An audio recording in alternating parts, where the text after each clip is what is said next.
Welcome to this edition of Partners for Community Living.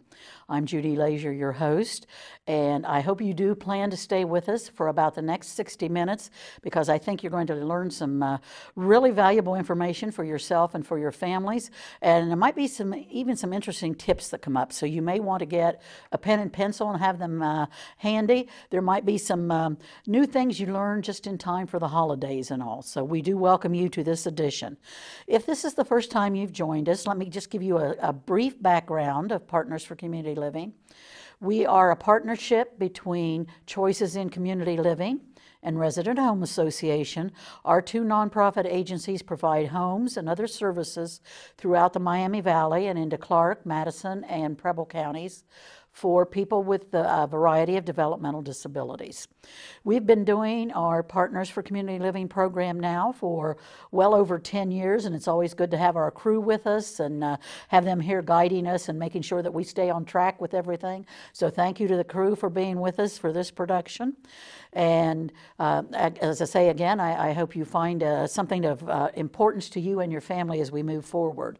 We've produced this program on a monthly basis as an opportunity to bring together small nonprofit organizations from throughout the community that do grassroots level service that a lot of the times we don't hear about, that are out there doing the things that have an impact directly on the quality of life for not only people that we serve, people with developmental disabilities, but for our friends and neighbors, for our family members. And we're pleased with this program to have one of those grassroots organizations here. And if you don't know about them, we hope before we get through too many more minutes here, you'll have a good understanding of who they are and how important they are to the community. And hopefully we can even inspire you and motivate you to maybe even get involved with them at some level. As background, before I introduce my guest, at the national level, there are more than 29 million people across the United States that are affected by diabetes, which is approximately about 9.3% of the overall population. 25% of seniors over the age of 65 have diabetes or are impacted in one way or another by diabetes. Another 8 million people are estimated to not yet know that they have diabetes, but that are having symptoms and not being diagnosed yet. The cost in dollars across the country is more than $176 billion in direct medical cost, with an estimated another $69 billion in reduced productivity. 1 in every 5 health care dollars is used in caring for people with diabetes or some condition related to diabetes. It's the primary cause of kidney failure. It can cause eye problems and blindness. It's a factor in heart disease and strokes and results in the majority of lower limb amputations in the United States. Diabetes isn't a new concern. We can go as far back as early Egyptian and Greek physicians and see them making note of some of their symptoms that we now today call diabetes. So how does diabetes impact us here locally in the Miami Valley and around Dayton in our communities? And so we're very thrilled to have experts here that can answer some of that questions and can make it more direct for us, not so much as what we're doing at the national level and what's being done with research and all those things, but what we can do at a local level to make our community healthier, to make our families healthier, to understand what diabetes is and what role it is. It's always important to us through Partners because, as I say, we serve people with developmental disabilities, and one of our primary services is providing homes, and within those homes we often have people who have diabetes. And it's always a challenge to be able to serve a person with diabetes when you have other individuals in the home that may not have symptoms of diabetes. And so how do you create a healthy lifestyle so that everyone in the home has a good lifestyle and one person doesn't feel like they're singled out because of their medication or what they have to do or their limitations or something. So it has a direct impact on us. And so I can't imagine that it doesn't have a direct impact on everyone that's watching right now. So I am very pleased to introduce to you our two guests for this program, Susan McGovern, who is Executive Director of Diabetes Dayton, and Erin Raleigh, who is the program director and chef, and we're going to talk a lot about the chef part for Diabetes Dayton. So welcome, and thank you both for being here and sharing with us. It's really important that we get some of this information out, and I know I'll take some of it back for our programs and all as well. I don't know if a lot of people in our community, I'm sure they know about the National Diabetes Associations and all those things like they do at a national level for people, all these organizations, but this is Dayton-based. So tell us a little bit about the history of Diabetes Dayton, when it got started, how it got started, and what your mission is. Great, I'm happy to. And thank you for having us on. We really appreciate being able to share about our organization and the important work that we do. Diabetes Dayton actually started way back in 1963. Several physicians and the health commissioner at the time wanted to do a camp for children with diabetes. There were no camps for children with diabetes at that time. The only place for a child with diabetes to go to camp was it was called the Crippled Children's Camp. So they started a camp just for children with type 1 diabetes. And that was in 1963. In 1965, we actually incorporated as a nonprofit. So this is actually our 50th year of serving the community. Timing. Yeah, perfect. So we were, for a short time, an affiliate of the American Diabetes Association, which you just mentioned. They're an important organization. They do advocacy and set standards of care. But the agency discovered that any monies they raised needed to go to the corporate office of ADA, and they really felt strongly that the dollars should stay local to help the people in the community with diabetes. So they disaffiliated and became a local independent diabetes association, which means 100% of our dollars goes back into the community to help people with diabetes. Some people think because we do camp for children with diabetes that we must be affiliated with the JDRF, the Juvenile Diabetes Research Foundation, which again is an important organization, but all of their dollars go to the national office to do research for a cure. Our agency is in place to help people with what they need to live healthy lives every day. And you mentioned the seriousness of diabetes and the fact that there's a 9% incident in the country. The state incident is 11%, but right here in Montgomery County, it's over 12%. Yeah. So we have a higher incidence of diabetes than the state and national levels. So the work that we do is very important. That we are working with folks every day with what they need to live healthy, productive lives. Do you have an idea of why this area? Everybody asks me that. Everybody asks why do we have a higher rate? It is a tough question to answer, but I think part of it is we have large pockets of demographics that are more at risk for diabetes. So for instance, African Americans are higher risk, Hispanics are higher risk. We unfortunately have a high problem of obesity and sedentary lifestyle, which are also risk factors for diabetes. So, you know, we also have a health department that does wonderful data collection, and I think our data is a little tighter than maybe some of the state and national levels, but we know that we have a very high incidence here. So it's important to get information, education, and services out to folks. Right. Well, I think it's not a new term for anybody. I think just probably about everyone has heard the word diabetes. But in a nutshell, what is diabetes? And you often hear, I know when I was growing up, it was sugar diabetes. Mm-hmm. You know, so it was you always had that sugar associated with it and all. But right. In a way that maybe we can understand at a basic level, what is diabetes? Well, it's an endocrine problem. And there are three main types. So everybody hears about type 1, they used to call it juvenile diabetes. And let me back up for a minute. In order for our body to process sugar, insulin has to get on a cell and open it up so that the sugar can go into the cell. So if you have type 1 diabetes or juvenile diabetes, what happens is it's an autoimmune disorder, which means the body actually attacks the cells of the pancreas that make the insulin, and there's no more insulin. So people with juvenile diabetes, or actually type 1 diabetes, have no insulin, and they have to go on insulin shots or pumps, you know, somehow to get the insulin. And if you don't have insulin, what happens to you? So, you have excess insulin in your body, and you can go into diabetic ketoacidosis and shock and coma, and, you know, it breaks down all your organs. So it's very, very serious, and that's just a broad way to describe it. So that's type 1 diabetes. Of all the diabetes in the country, 95% of it is type 2 diabetes. And so with type 2 diabetes, your body's making that insulin, but it's not adhering to the cells or working properly. And so with type 2 diabetes, it could be cause from a variety of things. It could be overweight, it could be sedentary lifestyle, it could be hereditary. Genetics plays a big role.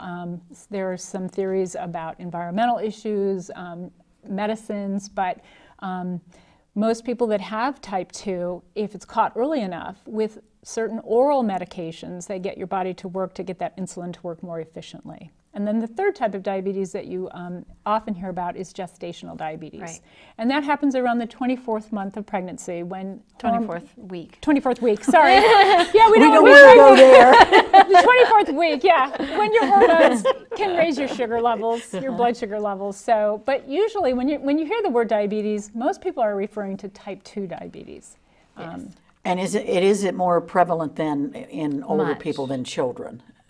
Oh, type is 2? Yes. But interesting and sadly enough, it used to be unheard of for a child to get type 2. As a matter of fact, for a long time, they referred to type 2 diabetes as adult onset diabetes. Just the way type 1 used to be referred to as juvenile diabetes, type 2 was adult onset. Well, now we have a whole population of children that have type 2 diabetes or pre-diabetes. And that's something we haven't really discussed either, but 86 million people have pre-diabetes, which means their blood sugar levels are higher than they should be. Not quite high enough to be classified as having diabetes, but without treatment or behavior or lifestyle modifications, they will develop diabetes, very likely. So we have a lot of children with type 2 diabetes and pre-diabetes, unfortunately. And you know, there's, again, a lot of risk factors involved there. Sedentary lifestyle, overweight, could be medicines. Certain medicines can cause the overweight, which then can lead to the type 2, but unfortunately, yes, we do see it in children. And you say it does have a genetic component to it? Absolutely. That it does run in Absolutely. families?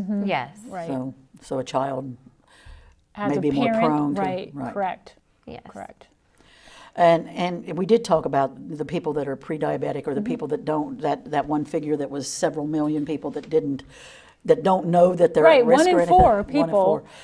have diabetes and don't know it yet. But what's even scarier is 9 out of 10 people that have pre-diabetes don't know that they have it. Right. So, you know, in a very rough way to say it, they're kind of like walking time bombs. Right. Oftentimes we see somebody go into the hospital for a heart attack, and lo and behold, they've had diabetes for some For time. years, yeah. And it wasn't caught or diagnosed, and then it did cardiovascular disease. You know, damage to So the how do you know? Are there little signals that come through or something that There are kind of signs and tell you? symptoms that many people ignore because they think, oh, I'm getting older, so I'm overstressed, I'm overworked, which a lot of us are. And actually, I think some of those That's things the also... world today, Yeah, yeah. I think some of those things lend themselves to poor eating habits too, because you're just exhausted and you just grab whatever's easy. And sometimes whatever is easy is not exactly what is, the most healthful meal for you to have. But so being exhausted, being excessively thirsty, a lot of times with type 1, losing weight, but not meaning to, obviously. So if you're excessively thirsty, so now also you also have to go pee all the time, and slow healing wounds.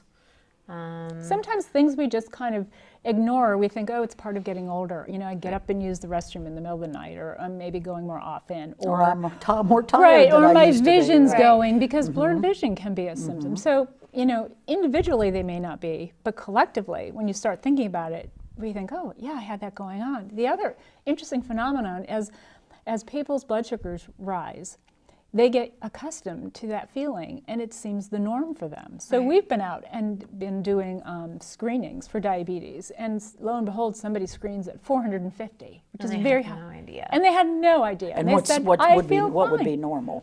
So normal depends on if you have diabetes or you don't have diabetes. Right. So, but if you were unaware, and for a normal person, something around 90, 110. So if you're 450, you can imagine that there were probably all of these signs and symptoms. So you just weren't recognizing them.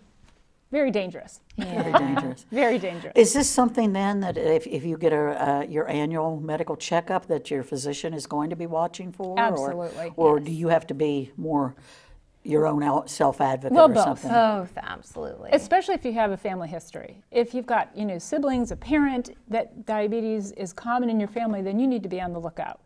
But you absolutely want to have your blood sugar checked, you know, Right. your A1C run at your annual physical. so that you know. Is there a reason we talked about, it impacting the kidneys and it the amputations? You hear a lot about people losing their lower extremities and all. What tends to make it is kind of center there or something and attack the kidneys or the eyes, or is there a reason we know that, or is that just the way it? Well, she mentioned how we need insulin to open up the cells, and so we need energy in the form of glucose or sugar to make our brain work, to make our eyes work, to make literally every action in our body happen all at the same time. And so when you have either in the case of type 2 diabetes, you have your body maybe making sometimes even more than it needs insulin, but it's not recognizing the insulin, or in type 1 diabetes where you have where you do not have any insulin. So your body is not able to use the energy that it needs to. So maybe you're eating it all and it's in your body, but that sugar is damaging your cells instead of opening it up and using it as energy. It's just damaging your cells. So especially the vascular system and your nervous system. So you hear about people developing neuropathy. I mean, I once had a gentleman tell me that he golfed 18 holes of golf with a golf ball in his shoe. He just shoved his foot in there and didn't feel it, because people lose sensation in their extremities, their fingertips and their toes. And people get sores on their feet and they don't know they have a sore, and then it becomes infected, and that's how we hear about people losing toes and feet, unfortunately. So that damage is occurring vascularly throughout the whole body, and it's very hard on your kidneys to try to process that excess sugar in your system. That's why we see, kidney disease, cardiovascular disease, retinopathy, because one of the first places your body sends sugar when you're ingesting food is to your eyes, because your eyes are what take in all our information. Right. So that we can, process and do what we need to do every day. So a lot of people don't even recognize that as a symptom. Right. Initially. I would have never thought of it, with the eyes, certainly. How is diabetes manageable, and how? I know from years ago it's got to be a world, just as with people with developmental disabilities, the way we used to be able to provide services, the services now for people with diabetes and the medication and all has got to be radically different and all. Is it a manageable disease, and is it manageable by, how do you manage it, with medication or diet or exercise or all of the above? Yes. Yes, yes. So it's very manageable. Obviously, for people who need insulin, they have to get their insulin no matter what. Although we have amazing drugs now for them, the insulin, longer acting, they do all sorts of amazing things. But lifestyle changes for everyone, type 1, type 2, gestational diabetes are all super important. So just lowering your weight by 10% can lower your numbers by an amazing amount. When I say your numbers, I mean your glucose and your blood sugars. Just getting a walk 15 minutes away from your house and 15 minutes back to your house every day would be useful. Trying to make sure that you're getting a healthy distribution of protein, fat, and carbohydrates at all of your meals instead of having maybe a carb-heavy breakfast. And taking your medications when you're supposed to. We know plays a so huge much role. more now about managing diabetes. Yes. So for instance, people with type 1 diabetes are living so much longer because the technology of insulin delivery with pumps and pens and monitoring that is so just wonderful for people with type 1. People with type 2, yes, absolutely it's manageable. And I think what people overlook is that exercise piece and the diet piece are every bit, if not more important than the medicine piece. Yes. Because we know that just going out and doing a brisk walk can lower your blood sugar. Yeah. Right away, you can see the results. So it's just getting those habits. Some people will say, well, I cured my diabetes. Well, you probably didn't cure it, but you're doing a really good job of managing it. Because once you have it, you'll always have it. But you just manage it very well. Because we have seen people come off the medication, which is wonderful. It's awesome. That can be done, but you still have to watch it. We have had some of our residents that have actually either reduced or gone off of their medication because they participate in a program with the YMCAs, Right. Yes. where they go 2 to 3 times a week and exercise and swim, and they've actually been able to leave that medication behind, which is to have that freedom to not be dependent on that or something. Right, because sometimes people think, well, I just need to take a pill and I'll be okay. And then you go ahead and do all the bad things. Do what I want, eat what I want, and it doesn't sit work on the that couch way. We Right. have to get away from that mentality, actually. Right. And that's probably the hardest to do, Yes. because we think the pills are our savior. They take care of everything. Right, for and us. oftentimes, even with type 2 diabetes, after a while, if it's not managed properly and those pills aren't working effectively, people with type 2 need to go on insulin. Yeah. And that's to save their organs and keep their body healthy. And a lot of people with type 2 think, well, I'm just going to take this pill and I'll be fine. And, that's not the case. Right. You've seen that. Well, almost, you can't watch a half hour or an hour television anymore and not see. Absolutely. And my head spins looking at it. It's like, no, this is the diabetes. No, take this for diabetes, or take this. What are there some real breakthroughs right now in medication or medical knowledge, or what research has found or anything? And not perhaps not a cure, but that'll even go further than what the medications. Is there something promising in the future that you've heard about through the national level or anything? Kind of a loaded question. Oh, no. I do think they're making advances. And while I'm not a doctor and can't speak specifically about the meds, I know that they've got different meds that do different things based on your individual needs. So, for instance, some of the meds will make your body use the insulin more properly. Some of the meds will make you metabolize carbohydrates better. Right. Some of the meds will go hand in hand with another med to make it work effectively. Cholesterol-lowering drug. So they are developing really great medicines to help with management, but nothing's going to replace the diet and exercise piece. Yeah. Right. So if you have diabetes, does it mean that you are not to eat any sugar? No, That's absolutely not. there's fat the the myth. So Yes. tell us the myth. How did that myth get started? And what is it again like in moderation, or do you Yes. have to have, you have to balance it really carefully, or you can have an occasional sweet? Well, the truth is that glucose is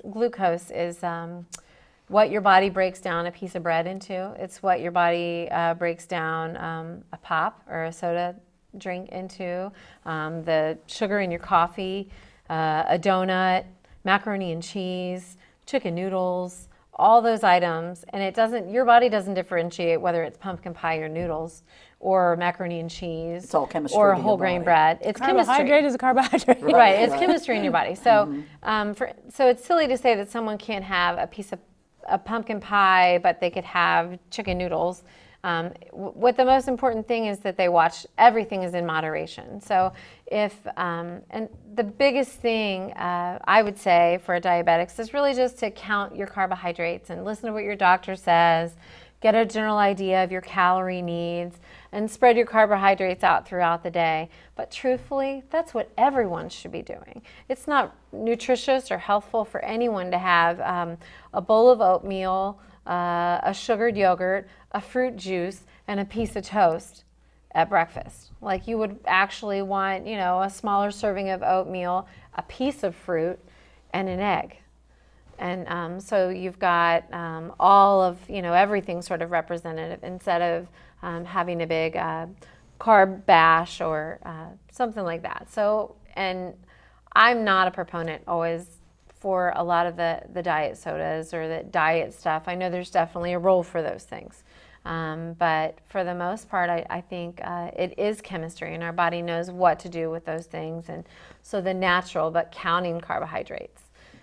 So we've kind of ruined ourselves with all the things that look pretty to us and taste, Well, we taste haven't good in the mouth and everything. Right, and yes. So much of our society has changed too. So even when I was just a kid, a piece of bread was about that tall and maybe about that big around. And now pan bread, which is what most of us are sort of accustomed to buying, is, it's about that long and about that tall. So it's a carb and a half or 2 carb counts. Whereas the old piece of bread was perfect. It was 1 carb count. So I think that is confusing to a lot of people too. So if you said it was one piece of bread, so this great big long piece of bread, that's 1 carb count. Yeah, if it's a French baguette. Right, it's, right. It's a little Right. You know, I like to use the example of, because we've gotten so distorted our idea of what a portion is. Yes. And so I like to use the example of if you buy a muffin at Panera, one of those places, what's the size of that muffin? But then you think is about, huge. well, think about a muffin or a cupcake tin that, you know, you have. That you make at home. That you make at home. Right. And, you know, that's more in line with the serving. But we have this distorted image where it's got to be bigger, bigger, bigger. You know, Right. same with the Super super sizes. size. Exactly, exactly. value, extra value meal and all those Right. kind of great And the things. yeah. danger in sugar-free is sometimes people think, well, I can just have more of it because it's sugar-free. And in fact, it could have a lot of less nutrients and things that could make you hungry or crave more sweets later. So, Or the other thing about sugar-free is, like if you're eating a sugar-free muffin or a sugar-free cake, the flour that they created it with is not sugar-free. Or the chocolate chips that you know what I like. So all of those things are still also playing a role. Something people will say, what's the right serving size for me, and how many calories do I need? And everybody's different. Everybody's a different age. Everybody's a different height. Everyone's got different athletic needs.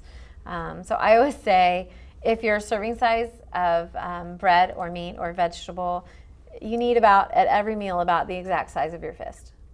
And so a big man, he's going to have a bigger fist. So that means he needs a bigger serving size. Or a little tiny lady, she's going to have a smaller. So that really helps, I feel like, it makes it very straightforward. How big your Boy, serving size it's should really be. hard to get into the mindset, isn't it? well, it Yeah. is, and the whole mindset of I'm on a diet. It leads you to think, well, then eventually I'm going to be off the diet. Instead Right. of just saying, this is my diet. Or this right. is my way of life. This or is how I something like that. eat. Yeah, absolutely. Well, I think we've got a lot of good background in diabetes in general. Before I want to go into, you've got again one of those local nonprofits that you've got so many great services, and I want to talk about some of the services, and I want Erin to talk a little bit about her culinary because she is our chef here too. But give us the phone number for Diabetes Dayton and the website, and then we'll repeat it a couple of times. Okay. But give us first, and then we're going to talk. Let's talk about. We'll have Erin talk about her background so that we know where she comes from, her cooking and those kind of things. And then we'll talk about camp and your clinics and your cooking classes and things like that, so people know what's available here, right here for them, Okay. for support, that we don't have to do this on our own. So the phone number is 937-220-6611. And the website's pretty easy. It's www.diabetesdayton.org. Okay. So tell us, you were saying you actually have culinary training. So, Yes. So So I went to Scottsdale Culinary Institute in the Le Cordon Bleu program in Scottsdale, Arizona, and I did my externship in Seattle, Washington. And I came back here. This is where I'm from. I had big hopes of saving up a bunch of money and moving to New York, but instead I met my husband. So I'm here plugging away here in Dayton. and as we know from working in nonprofit, you don't make a lot of money doing nonprofit, but it's great work. It's It a is. labor of love. Yes, it's always great work. Well, let's talk about like some of the, I know you've got a resource guide, you've got an emergency supply assistant program, you've got your camp, you had an expo in November is did. Diabetes November is Awareness Diabetes Month. Awareness Month. So let's talk about those and support groups and all, and then let's lead it to the cooking classes, because I think they're really fascinating, and how who they're open to and all. And then maybe as we are in the holiday season, then Erin can give us some tips about, maybe if you do this, it's going to be a little healthier than doing this, and it's just as good, or did you ever think of doing this or something? So let's talk about some of your services so people know that this is here in their community, and if they need it, to call that number. Okay, great. Well, so we still do camp. The whole reason we started was to do camp for kids with diabetes. We have actually 2 camps now. We have a camp for children with type 1, and we have a camp for children with type 2. And so, interestingly enough, our kids last year, 17 kids in 1 week's time of camp lost 106 pounds collectively. So, Goodness. and it's just, 3 healthy meals and snacks and lots of activities. So the camp is a way for the kids to come together, enjoy each other's company, make friends with other children that are struggling with the same issues, and then learn about managing their diabetes. And that happens 1 week in July every year. We do diabetes management classes, which are AADE, American Association of Diabetes Educators accredited. So it's every bit as good as any class you can get in a hospital, but we don't charge. So you can come to our class free of charge and get diabetes education from a certified diabetes educator. And we have two. One is that goes over all the meds and signs and symptoms, and then we have a follow-up one that's taught by a CDE who's also an RD that talks about carb counting and meal planning and nutrition. And that they both happen every month. So our classes have been going on for years. We have support group once a month where you can come meet with other people that have diabetes and talk about your issues and kind of problem solve together as a group.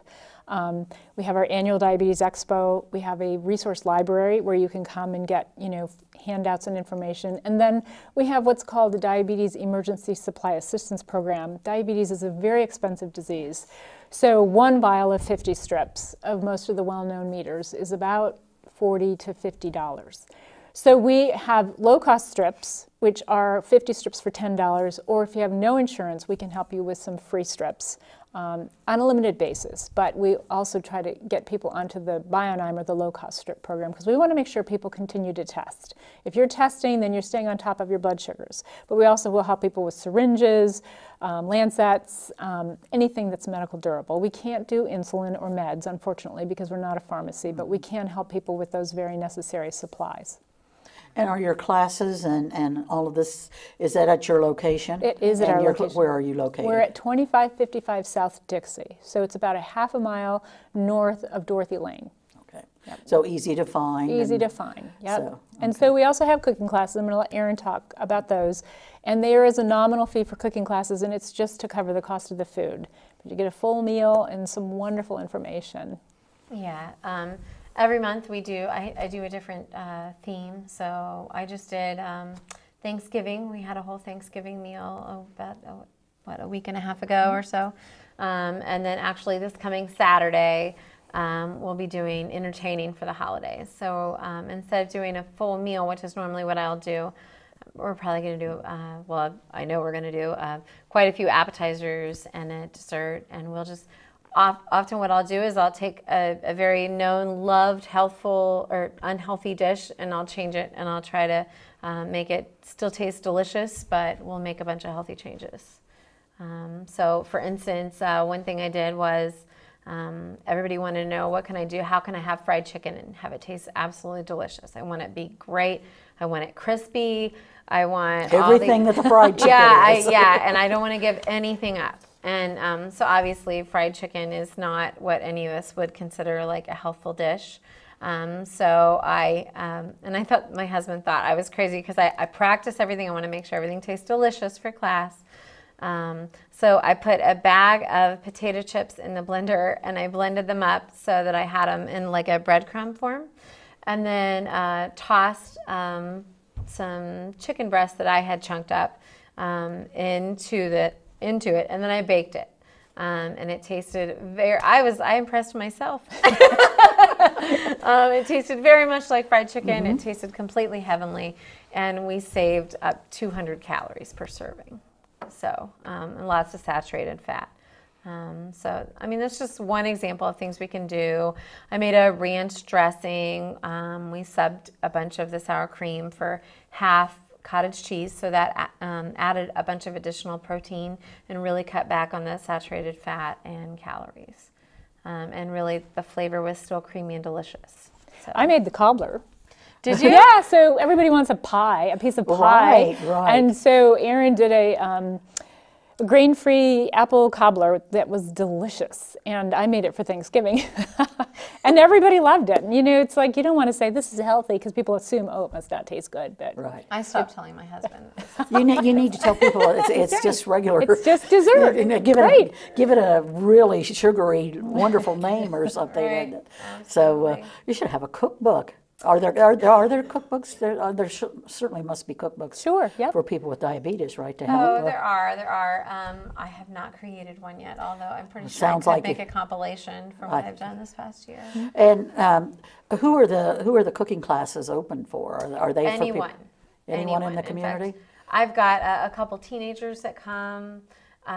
You do not at all have to have diabetes. It's really just for people who like to eat delicious, nutritious food. I do have I would say only about 40% of the people in my classes have diabetes. So most of the people actually just enjoy good food and enjoy cooking. But And again, it's just a small fee to help cover the cost of the food or something? It's generally between $20 and $25. And that's for a class or? That's for one class, and it covers, you get a packet full of recipes, you get a full meal. I usually do a small health lesson. We do probably 45 minutes of question and answer, lots of substitution ideas. So I think it's a great value. So many things that people, I bet a lot of people didn't know that, and to know that there's a resource there that you can get those strips, and that's amazing to know. Yes. You know, and how many people worry about that and maybe don't know the resources there. Well, I know you are a nonprofit, and I know what a nonprofit means to me. It means a lot of work beyond the service you provide and everything. How is Diabetes Dayton funded? Well, we are a United Way partner agency. You have to designate, but we're part of the United Way. I write lots of grants. That sounds familiar. I write lots of grants. Yes, I do. And obviously you can just donate. We get memorials from people that, lose loved ones to complications of diabetes, and they designate memorials in their honor. We have some corporate sponsorships. We have one fundraiser we do every year in the summer, but we don't spend a lot of time because fundraisers cost money. And a lot of time, and we're a staff of 2.5. Okay. So we're small, right? I'm the half. You're the half? Okay. You're the cooking half. Well, we want our resources to go towards, those necessary programs and services for people. So that's what we spend our money on. And your fundraiser is an annual walk? It isn't. It isn't. It is actually a blues festival with craft beer tasting. Blues festival. And some craft beer from the local breweries. Okay. And it's down at Riverscape, and it's always the third Saturday of the month. Well, it will be the third Saturday of the month this year. It's been on Fridays, but it's May 20th or 21st. In May? Yeah. Right. And it's always easier when it's something that you do on an annual basis because you at least get a pattern going and everything. And and people look for it. And people look for it, and they know that you're going to be there or something. Right. So it's and it's a good way to get people out and active and everything. Exactly. So it's a nice night. And hopefully they do some healthy food at the festivals and all.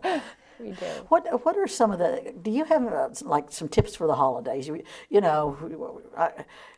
I looked at the holiday dinner, and mashed potatoes and gravy and dressing and whipped cream and pumpkin pie and boxes of chocolate and everything. So, and somewhere in there's a little piece of turkey. Right. But are there ways to? And I've heard that sweet potatoes are better for you than regular potatoes. Those Depends kind of on things. how you have them. But yes. But if you don't put 60 pounds of marshmallows on. Right. Exactly. Brown sugar and butter. But how can you, especially during this time, we're in such a hurry. We're so busy. Right. We all seem to get ourselves into that state. But in the holidays, and you're going to this party, and then that group over there is having a party, and you need to go to there, and then you're having your dinner with the boss, or you're doing whatever this. How do you manage? And well, there's several things. One thing is, if you're going to go to a party and you're worried about, and you're really trying to make sure that you're taking good care of yourself and eating well, you bring a dish. So you bring a dish to share, and this way there's at least one healthful thing that you can eat there. That's one thing. People should really try. I think sometimes people I'm still going to continue to lose weight, and that's a good idea. Maybe just make it, I'm not going to gain any weight during this holiday season, and I'm going to be realistic with my goals. Still try to keep, on your fitness routine, whether it's walking, trying to go to the gym, just walking the dog, anything it is that you need to do in that way. Watching portion size, and unfortunately it's mainly just the same stuff we've all heard, but we really just need to listen to it and take it home. Watching portion size. If you're at a buffet, like if they have green beans and green bean casserole, eat the green beans. If they have, so honestly, if you're looking at mashed potatoes and you're looking at candied yams, usually I'd say yams or sweet potatoes would be better, but out of those two options, mashed potatoes is probably going to be your better option. And maybe just, I always say pick a priority. If you would leave Thanksgiving dinner and feel completely incomplete because you didn't have your grandma's candied yams, make sure that you get some, because I would. But then, maybe not have as big of a piece of pie, or maybe not have any mashed potatoes. Maybe do, just making sure that we're getting plenty of vegetables, fresh vegetables ahead of time.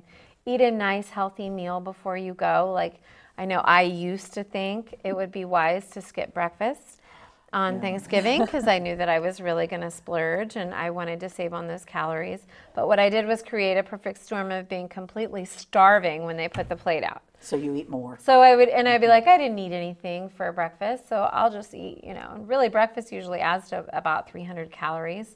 And because, I thought I didn't eat very much, I probably am going to eat 500 extra calories. So really it's better to just make sure that you're eating how you would normally on a holiday.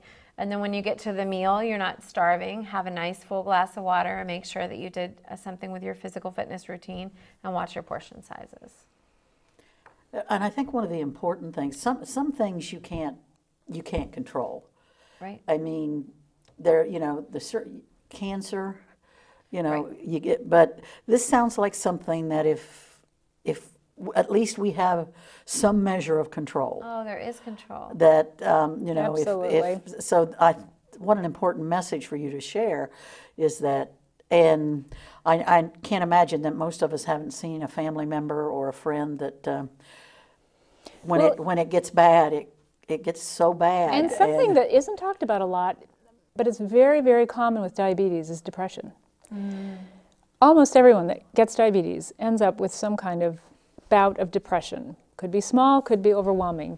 And when it's overwhelming, that's when people stop taking care of themselves because they are depressed. And it seems like I can't ever get better. I can't ever deal with this. There's so much to remember. And so I think what happens is people stop taking care of themselves instead of choosing to deal with it day by day.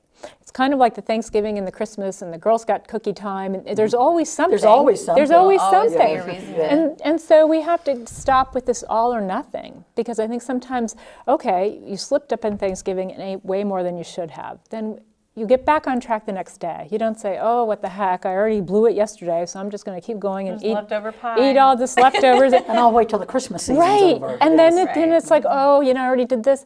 We can't take that attitude. We have to get right back on it and do it again. I like to use the analogy, if you hit a car in a parking lot, you don't say, oh, what the heck, and hit them all. Right. You say, okay, I goofed up. Let's stop the I'm going to get back on damage, track. Yeah. Right. Every day is a new day to start over and work on your So health. as we end this, get ready to end this year, to give a message of hope to people that this is something that we all have in our capacity to help ourselves or to help a family member or to help a friend. Certainly for us and at our agencies to help the people we serve and all to again to Absolutely. be out there and have their Y memberships and to, As a matter to of be fact, when involved. we have class, we always encourage the person coming to bring a support person. Who's going to help you cook and make sure you're monitoring your blood sugar. And that support person can be so important to your success to managing this disease.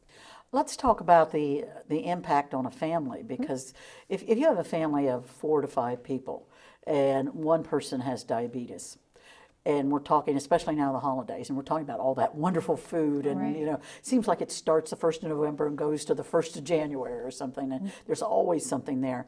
How do you balance that with a family? I mean, I guess you have to get the entire family Absolutely. to become one.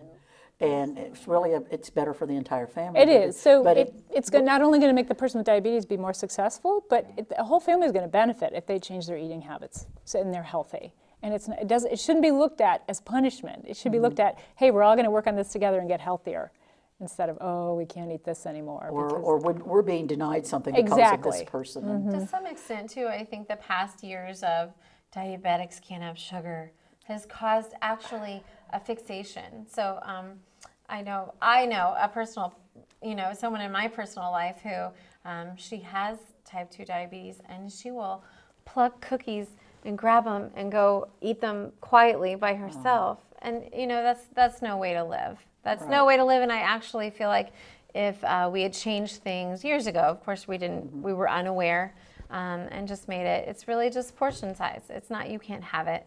And I just, for some reason, we all want what we can't or Can't shouldn't have. have. Yeah. So if When you you're put it in the no told, list, you want it even that's more. the surest way to get me to Yep. do something is to tell me I can't do Ever it. or you can't ever eat this again. You can, Right. you can Yeah. never have this again or Right. something, or, you know, Right. and I'm sure people that have tried to quit smoking and all that, you know, my idea of trying to not have a Coca-Cola is like, it was like you're taking my blood away from me or something, you know, but again, I need to manage how much of that I would have or something. So, and when we talked about the myth of, you know, you can't have sugar, you can't have sweet, are there other myths that are the misconceptions that people have? Well, you know, they used to use the term borderline diabetes.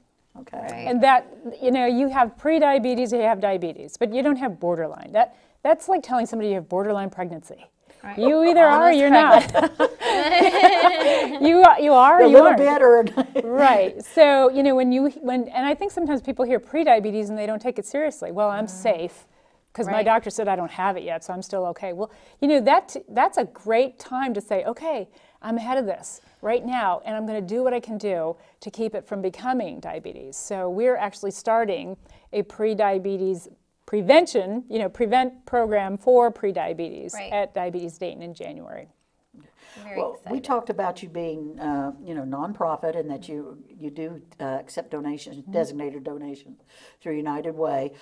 We are coming at the end of the year, and I know at the end of the year we do, you know, a community campaign where we do tell people about our services and what it means to the community and the people we serve.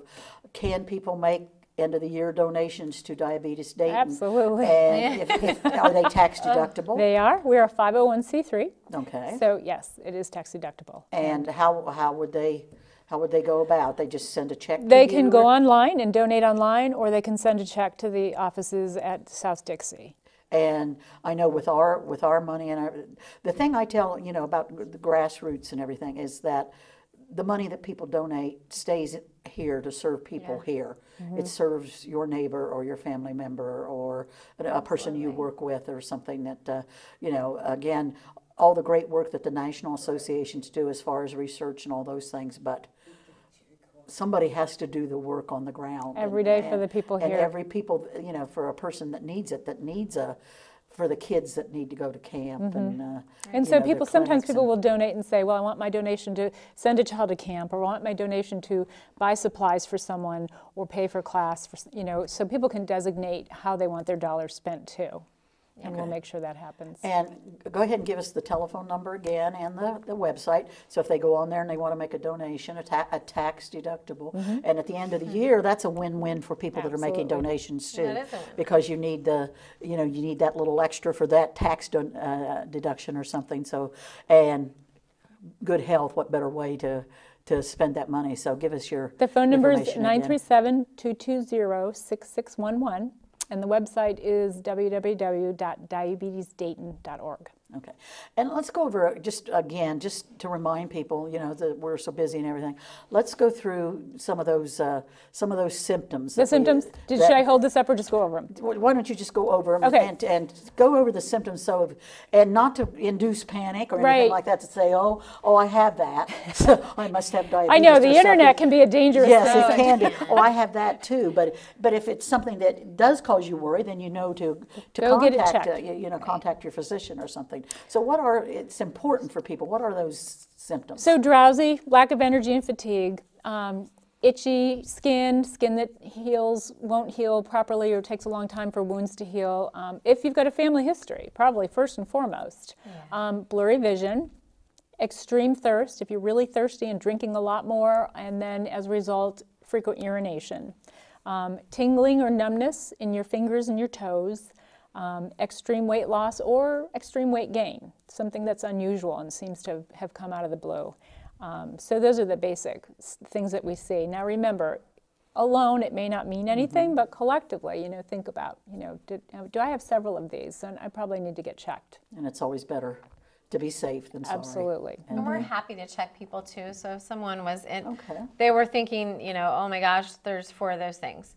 They could stop in, and we would be more than happy to give them just a. think There's Fingers another. Yes. So again, if Well, a lot of people think, it'd take me 3 weeks to get into my doctor or something, so I don't have time for it or something, but they could stop by. Right, we could give them a ballpark idea from a quick finger stick. To And see you're where they are. open Monday through Friday. Monday through Friday, 9 to noon, and then we close for lunch, and then 1 to 5. Right. So, and easy access and everything, so. We're on the bus line. Yeah, So, we're on the on the bus bus line, so certainly, I mean, camps and clinics and classes and support groups and cooking and the resource guide and I just think that emergency supply program is just, it sounds is. so It's a- great. it's a blessing. To have someone that couldn't afford that and to be able to support that. It's worth that donation at the end of the year. So I do hope people will jump in Thank there you. and support you. We're getting ready close here to wrapping up, but I want to thank you, and I hope people do make some contact with you, or they start thinking about healthier lifestyles, and not only for themselves, but for the people they love. What better gift could they give to their family than their own good health or something, so they can be there to bug them and be a pain in the back all right. the time and everything. So I want to thank you. And just before we close, I'll give the numbers again. I do again want to just go back and talk a little bit about partners again. We have our community campaign as well. You can go on our website at partnersohio.com. And again, you can make a memorial donation. We recently honored Nancy Wilson from WHKO Radio with our John Pratt Legacy Award. If you would like to honor her years of service on behalf of people with developmental disabilities, you can send a donation in her honor. You can just send a general donation if you want it to go to our wish list or for certain events or activities. Whatever you feel good about doing, we're there to assist you in making that donation possible. So again, partnersohio.com, and you can look on how to make a donation to our end of the year campaign. I do want to give us a little bit of a pat on the back. The beginning of November, Partners went to Columbus and received a statewide award, the Community Member of the Year, presented by the Ohio Provider Resource Association for a nonprofit organization that serves people with developmental disabilities that has outstanding excellence in outreach and community advocacy and awareness and education. So we were really honored on behalf of the people we serve to go to Columbus and accept that award, and on behalf of our donors and our volunteers and all the people that support us. It's really our award because we've done it all together. This community, as you know, this community is a great community for people. If they know about it, if you tell them, they'll be there to help and support you and everything. So it's really a great community. So we really want to thank you so much for being a part of us receiving that award, and we feel it's our community award. So so congratulations to all of us for the work we've done and the work we promise to continue to do as we move into yet another new year. I can't believe we've gone to another new year here, but. And as we close, we remember all the good times. We remember Nancy and all the great things we've had this year. But there's a tinge of sadness as the year ends, and we remember the people that we have lost. And we would be remiss if we didn't take a moment to say goodbye to Tim Jones. Tim was with United Rehabilitation Services for many, many years. He was a great big bear of a man that didn't sit behind a desk, although that was part of his job, an administrative job, is to sit behind a desk and get documentation and paperwork done. But you could find Tim almost any night of the week or on weekends out at a restaurant with some of the people he served and all, taking them out and having a great time at O'Charlie's and eating whatever they wanted, I guess. But they were out there having a great time, and Tim died at a very early age from a very bad infection. And his loss is going to be felt for many years to come. And hopefully all of us in the work we do, we're all irreplaceable because of the caring and the dedication we do. So to Tim and to Tim's family and to his family at United Rehabilitation Services, you know how you have our deepest sympathy, and we love Tim and we miss him. And we'll keep moving forward to make sure that good things happen. Before we close out, again, Thank you so much. I know taking your time, and it's a busy time again, but for being here and sharing with us. And I'm going to try to get some of our staff out there to take some of those cooking classes and everything so that we can keep our folks happy too, especially during the holidays and everything. So thank you both, Erin, and thank you, Susan. Thank you. Again, Diabetes Dayton, let's do that one more time. So if people haven't got that phone number and that website, let's do it and encourage people to donate and get involved and to call and ask about your services. Okay, One more time. 937-220-6611, www.diabetesdayton.org. And there's no reason as we go into 2016 we can't all get healthier. Absolutely. So as we get prepared to leave the program for this edition, we didn't get a chance to wish you happy Thanksgiving, but we wish you the remaining holiday season. We wish you only the best. Be well, be happy, take care of each other, look out for each other, and tell people that you love them before it's too late to say that to them. We wish we could have said that to Tim one more time before we lost him. So make today the day you say something to someone so that they know how important they are to you, just as you are important to us. Thank you for being a part of Partners for Community Living, for supporting people with developmental disabilities, and for supporting all of our grassroots nonprofit organizations that make this a good community to live in. Happy holidays from all of us. See you in 2016.